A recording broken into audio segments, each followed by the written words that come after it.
Hello, Hugo. Good evening. Hello, Mario.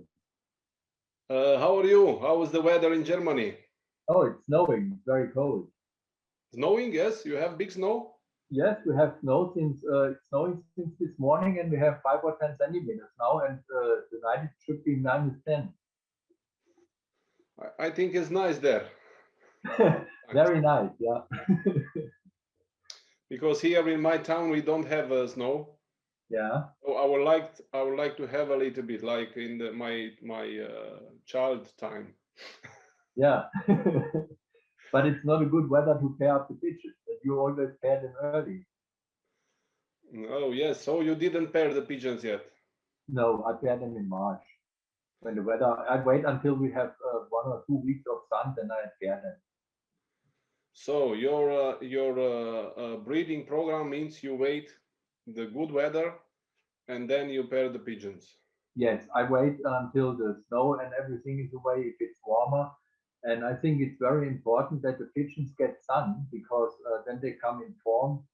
And I think if it's February, when it's very warm at the end of February, I pair them at the end of February. But most of the time we have bad weather until the first or second week of March. So I wait until middle of March, end of March to pair them up. So Why? I check my hens in the breeding loft, and when they start to pair together, then you know it's time to pair them up. Interesting. Good to know. But why you don't use light system?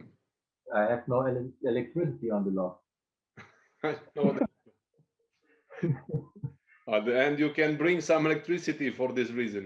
No, I want to do everything very close to the nature. I don't want to breed youngsters in December or January when in the nature no bird is breeding in January or December when it's snow. And I think if you go away from the nature, so it's not good for the pigeons. I understand. But based on your experience, I know there is fanciers, even the marathon racers or long distance racers who are pairing earlier. Do you see any difference on their lofts? I tried it 20 years ago. I paired them up in December just to try whether it's a difference. And these youngsters, they don't grow so well. They grow slower like the others. And normally, when I breed the youngsters in April or when I pair them up end of March, after 5 days, I can put the ring on the youngster. And when you pair them up in December, it takes 7, 8 days, sometimes 9 days until you can put up the ring on the youngsters. And I think that's not good in the development from the pigeon. And also these youngsters I have bred in January, they haven't been better than the other ones. So the best ones I always breed in April, May. So I put the date when the eggs are going out from the youngsters. I put every date in the computer, and I have seen that most of my best pigeons they were bred in May, April, May. So we most of we learn already 3 things in 5 minutes. It's impressive. First of one, it's much better to wait till 2 weeks of sun and good weather before. yeah, 1 or 2 weeks, yeah, Then you can see the hands when try to pair uh, yeah, together each other. That's mean it's a good time for pairing, and yeah. you need to put the ring in 5 days, not Five eight, or 6 days. But five or six days. that depends on the weather. You see, the nicest youngsters you always breed in June, July when it's a lot of sun. Then you breed the nicest youngsters. So then you see that they need good weather and sun for the development. I understand, but what are we gonna do with the youngsters which we breed in July because they are too young to be raced in September or not? That's right. But there are some people they breed their youngsters in July and in August, and they learn them. They bring them away in the same year. They have to learn in the same year, and next year they raise them. Uh, that's also possible. But I think it doesn't have to be June or July. If you breed them in April when it's warm, it's a difference whether it's 10 degrees minus outside or it's 15 plus. I think that's a big difference. I understand. And Hugo, speaking about the breeding, how you prepare the pigeons for the start of the breeding? Do you do I, something special? no, I make nothing special. So the pigeons, they always get the same food. In the winter time, I have different mixtures. One is I would call it a all year round mixture that we give all over the year. So and in the winter time, I make a diet mixture and I mix it 50-50. So that the pigeons don't get too fat. And I have always this mixture. So and when I see it's getting to middle of February, then I stop the 50-50. Then I start with giving the 100% of the all year mixture. And the pigeons, they got every week, they got 2-3 times. I make some minerals over the food over the winter time. I make some brewer's yeast with oils on the food. I make the biotics on the food and also the detox. So this is something they get over all over the winter. And I do not change anything before I pair them up. The only thing is that I give them 100% of this all year mixture. That's the only difference. And if the weather gets better and the sun is coming out, the pigeons get informed. You don't have to do anything with light or something like that. I understand. You have an interesting system, really close by the nature. Yeah. And after you pair them up, they make the eggs. Do you do any treatments like trichomonas or coccidia or No, something? nothing, nothing. In the breeding loft, I make never any treatments or something like that. And you see, and in the time when I breed youngsters, it is also not possible for me to make some supplements on the food, like the brewer's yeast or whatever, because I always feed them so much that they have always a lot of food in the trough. So, and if you mix something on the food, it's in the trough for some days then because they always have so much food. So in the summertime they get nothing. The only thing what I do in the breeding loft when it's warm and they drink one drinker, they can drink one drinker empty at one day. So then I make 1 or 2 times in the week. I make some of calcopod that's mineral. I put this into the drinking water. That's the only thing I give during the breeding period.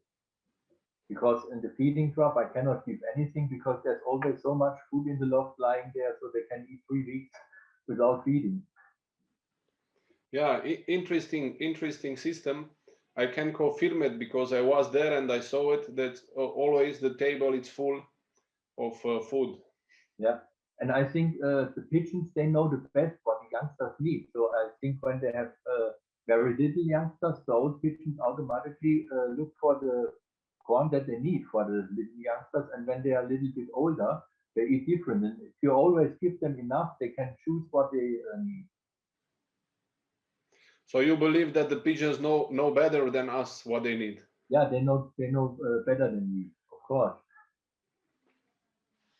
Okay, Hugo. Then you separate the youngsters from the old birds, Yes, and what you do after that with the young birds? with the young birds, when they separate, I separate them when he's 20 to 23 days old. And when I have separated them after 8 days, when they eat very good by themselves and can drink very good by themselves, then I make the vaccination for paramyxo and for the young bird sickness. And 21 days later, I make the second vaccination for paramyxo and the young bird sickness. And this I'm doing since 2 years. And this is very good. So I didn't have any problems with the young bird sickness. And the pigeons, they fly very good on the house, the youngsters, and very good. They are very healthy. You told me 2 years ago, I think, about the project with the young birds vaccine Yes, that's right. from the university. Yes. Is the same which you use now? Uh, in the first year I have used a special vaccination which was made of the droppings of my pigeons. And last year the study said we can choose between this combi from Paramixol and Rota, which you get from and so I have this combi last year. So it was 2 years. 1 year it was the special vaccination, and last year it was this vaccination, this combi, and it was both very good. Do you It know was no different. Do you know the name of the vaccine? I think it's RP. RP. Yeah. You need to show us the package. We need to buy it too. I think it's only one which is allowed. It's this from Czechoslovakia or Slovakia. And I think you know it. From Pharmagal, yeah. Yeah, that's the one. Yeah. Yeah, I know it. Now it's easier for us. Yeah, and it was very good because this year nearly everybody in our club has vaccinated the pigeons for the young bird sickness. And the years before, always on the young bird raising, we have only, let's say, a third of the pigeons we could get because everybody had young bird sickness and cannot send them. Then the next one send and the other one don't. And this year we had nearly every fancier could send all the young bird raisers because they have vaccinated the pigeons. Oh, that's good. Yeah. And how you feed the young birds after you separate them until the race coming? The young birds, until they get to the races, they get also this mixture that I have all over the year. The breeding, and mixture, yeah. Yes, and they also get some biotics on the food, the detox, the same thing like the old birds. And 2 weeks before it comes to racing, I change the food and I give them the racing mixture, but also the old birds get. And on the racing time, you use your racing program, which I know it, for example, or give only racing food? No, all the racing food. Only racing food. Yes, no? And I have the super diet for racing, but this I don't give very often because you see when we start the season, normally when you have a race every 8 days, then when they come back home, you give them for 2 days, you give them super diet normally. But because we have locked up our pigeons all over the winter, so when we start the racing seasons, we make one race on Saturday and one race on Wednesday. So we have 2 races in the week, and we do this through the whole of April and the first week in May. So when the pigeons come home, I don't give them the super diet because they have to go 3 days, 2 or 3 days later, they get basketed again. So always the racing mixture full. And later when there is a gap between 8 days, then I give them when they come back home from the race, they get the super diet for 1 day. And that's it. Yeah, I understand. But my question was about the young birds race. We'll come back to the old bird race, but the young birds always get the racing mixture because we always send them Saturday and Wednesday. They always are in the basket 2 times a week. So always Saturday, Wednesday all the time, and only the last race or the last 2 races there is only Saturday. But they get always the full racing mixture. The full racing mixture. And which is the distance which you play with the young birds? The first time when I send them, they go to 80 kilometers for 2 times. Then they go to 125 on, let's say, I start on Wednesday with 80 kilometers with the club. Then on Saturday, 80 kilometers. Then Wednesday, 125. Saturday, 125. Then Wednesday, 125 again. Then on Saturday, 170. On Wednesday, 125. Then Saturday, 210. Then Wednesday, 125. Then the next Saturday, they go to 250. Then 310, and then I stop it. Why you don't raise them longer? Because the racing program starts at the beginning of August in Germany, and we have only 6 weeks time to race them because beginning of September it gets there are so many falcons and these sparrowhawks, so you cannot let them out on the house from beginning of September. So I cannot race longer. I understand. But what do you think about the fanciers who are racing the youngsters longer, maybe to 500, 600 kilometers or?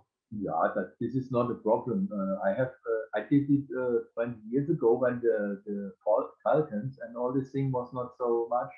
So we raced them also to 440 kilometers. But the young birds as yearlings, they haven't been better than the ones which were only raced to 330. I think it's not so important to go to a long distance with them. I think it's important that they go to the races very often.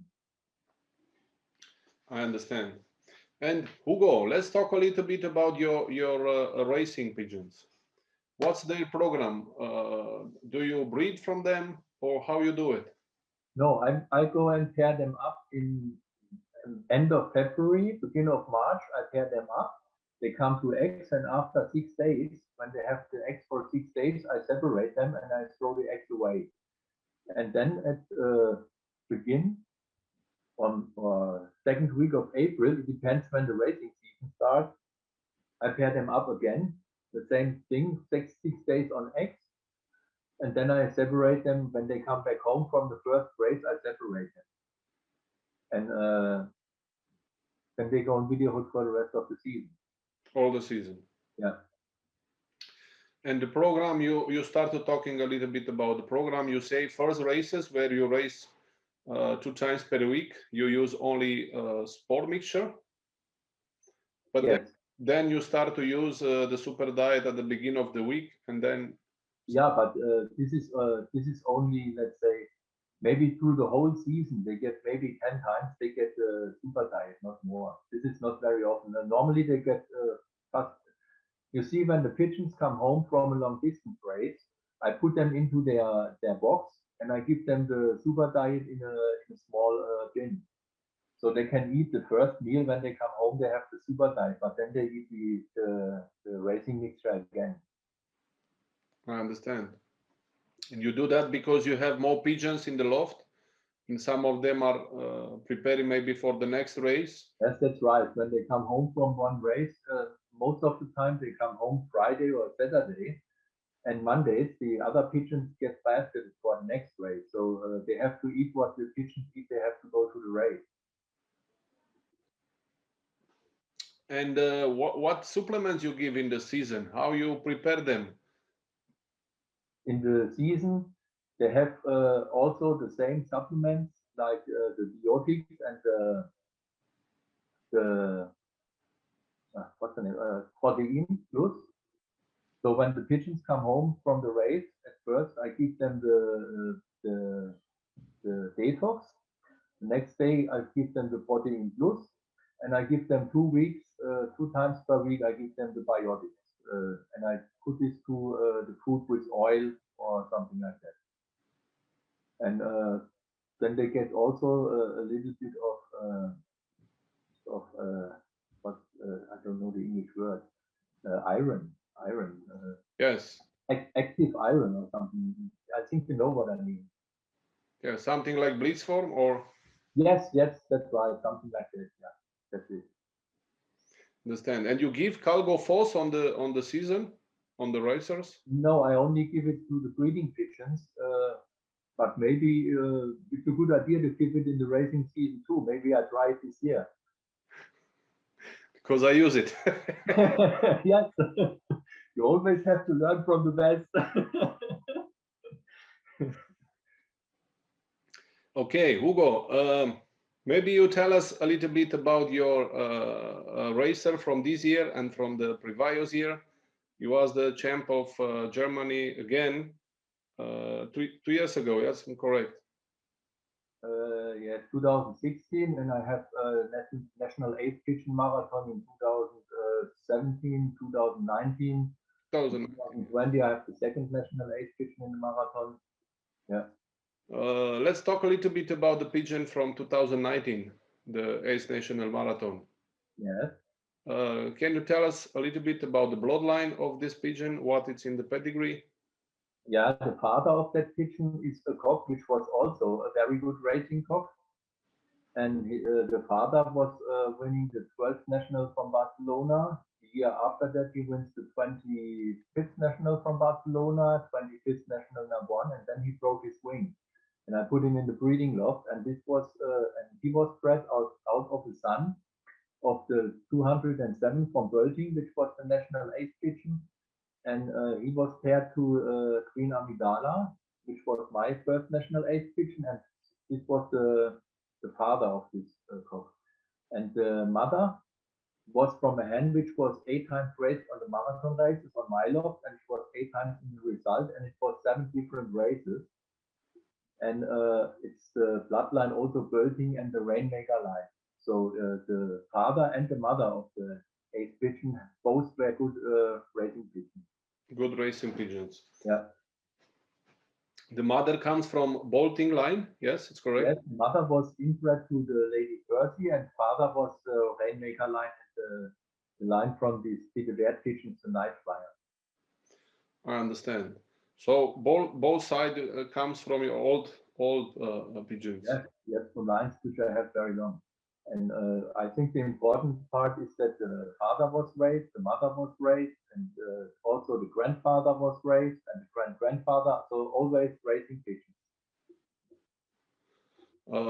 How you keep these pigeons such a long time, so many years? Your father buy the pigeons from the vet, I think more than 30 years ago. Huh? Yeah, 1979, 1980 was the base.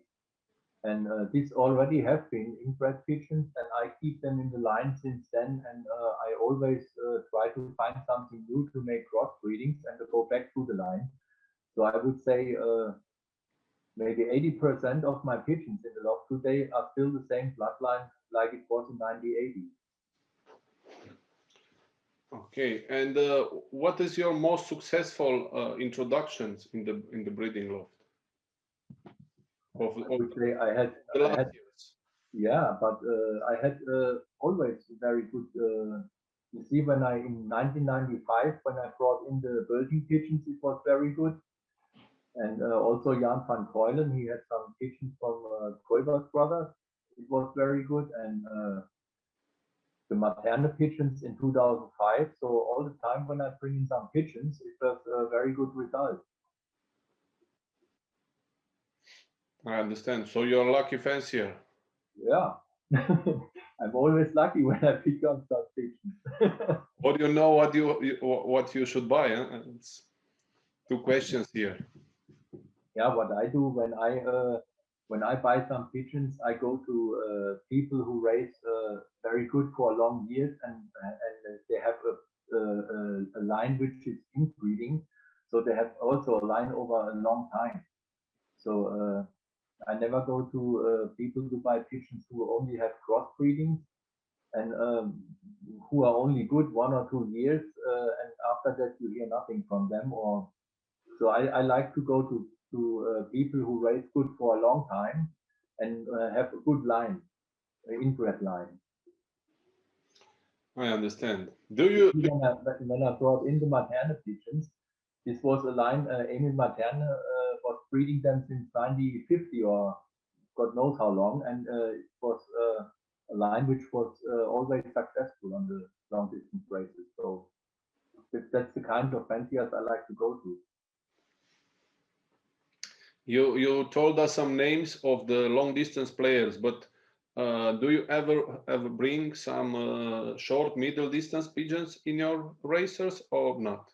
Yes, I have brought 4 middle distance pigeons in my team. It was in 2007. I go to Günther Prange in Meppen, and he is, I would say, the best in Germany on the German program because he is flying excellent by himself, and also a lot of other lofts has great success with his pigeons. They have national ace pigeons in the middle distance and all the things from his pigeons, and he's also a good fancier since 40 years. So, and these 4 pigeons have been 2 cocks and two hens, and they were also very inbred to his best breeding cock, and they did very well in the crossbreeding and also in when they are 25% in the long distance pigeons. This was a very good try. So time to time, maybe it's necessary the long distance cross with some pigeons who can fly faster to increase the speed. I think that's the idea, no? Yeah, I think that that's necessary today because the long distance races they always get faster and faster. You see, 30 years ago, when you sent the pigeons to Marseille, it took 8 days until the race was over. And today you get the pigeons on the same day, and the next morning the race is over. The same on Barcelona.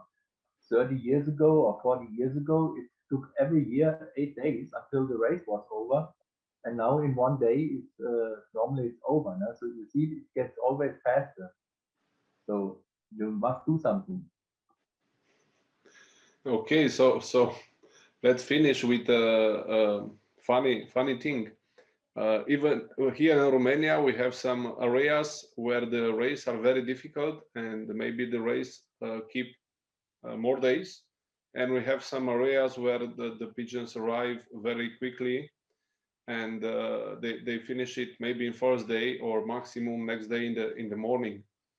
The zones, yeah, the places where the race, sorry, last longer, they have time to evaluate for the future. But what we gonna do the place where the race is already so fast?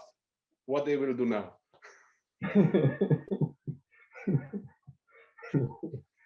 Because I understand you need 30 years to come from 8 days to 2 days. Yeah. When now they have one day, what they gonna do? No, Marius, look, when you take the races 30 years ago, it took 8 days until the race was over. But the first pigeons, they make the same speed as the pigeons are doing today. They have not been slower than the pigeons today. There were only a few pigeons who could do this speed. And with the selection, when you always make the selection on the best ones, you automatically get more pigeons who can do a better speed. And I think that's only a thing of selection.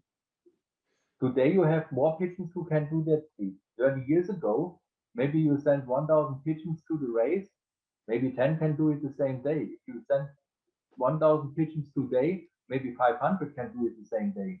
It's only a thing of selection. So my joke, which was for maybe some of my colleagues who need to wait many years to reach these goals, but now you make a key point about the selection. Yeah, you think it's very important to make selection? Well, I think that's the only important thing, to raise the pigeon and make the selection. And when you say selection, you means to buy every year nice pedigrees, or to select the pigeons who are able to come in the first day? Yeah, I think it's better when you put your best racing pigeons in the breeding loft than buying nice pedigrees. I understand. You see, the pedigree, nice pedigree, if you have a very strong wind to the tail, you can throw the pedigree into the air and it comes home. But on a hard race, it will not come.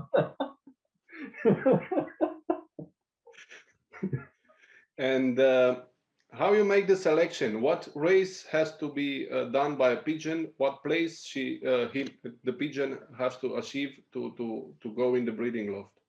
You see, as young bird, I make nearly no selection. So every young bird which comes home from the program and is healthy, I keep for yearlings. But then as yearlings, they have to make. I have 5 or 6 races for them. One is 440 kilometers, then 540 kilometers, then they go to 600, 670, then 780. That's the club races, and then they also go to an international race. And on these 6 races, they must show something. If they at least on the 3 longest races, they have to be to get 2 times into the result, and that's what they have to do as yearlings. And as 2-year-old pigeons on the marathon races, they must come to the first minimum 1 time to the first 3%. Minimum 1 time. 1 time, yeah. Minimum, yes. And then when they, it depends. You see, Picasso, for example, as yearling, he was the first national ace pigeon in Germany on the marathon races.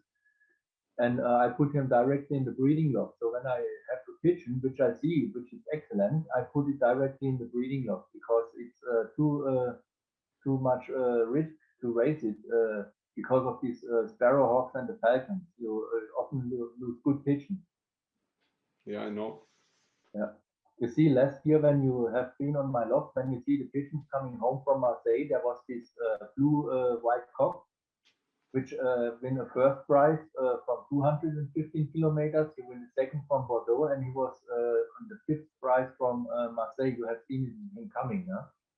This year he was in Germany. There were only 3 pigeons home from Pau the same day, and he was one of the 3. So after that, I put him in the breeding loft, so I don't raise him anymore because he went first, second, 5, and 6 national now. And I think the risk to lose a cock like that is very high.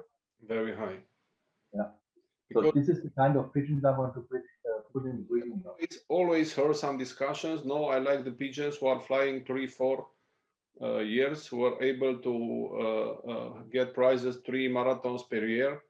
Yeah. Doesn't matter if it's not really on the top, but if it's able to do it 3-4 years, this is the best pigeons. And sometimes I'm wondering who is right and who is not right. Yeah, Marius, I have, when we started with the marathon races in 1985, then we had also, at the beginning, we had also pigeons. We sent them 10 times to marathon races, and they have been 10 times in the result. And then we put them in the breeding loft. But after the years, I have seen that only the pigeons who were able to fly in the first 3%, their youngsters and grandchildren can also fly in the first 3%. And the other pigeons, which are 10 times in the result, but not 1 time in the first 3%, their children and grandchildren cannot do it in the first 3%. So this was for me the thing which I thought, okay, I never put a pigeon in the breeding loft that cannot fly in the first 3% because the youngsters cannot do it. So that is a big point for me. I always look for the 3%. I understand. I think we learned enough for this interview, and the people who will watching us have something to learn from this interview. Hugo, thank you very, very much for your time. Okay, no problem, Marius. You're always welcome. It was a pleasure, like always. I know more of these things from you. Even in 2020, we start again to race using your food and your program, and was really, really successful for us. Thanks for advices. No problem.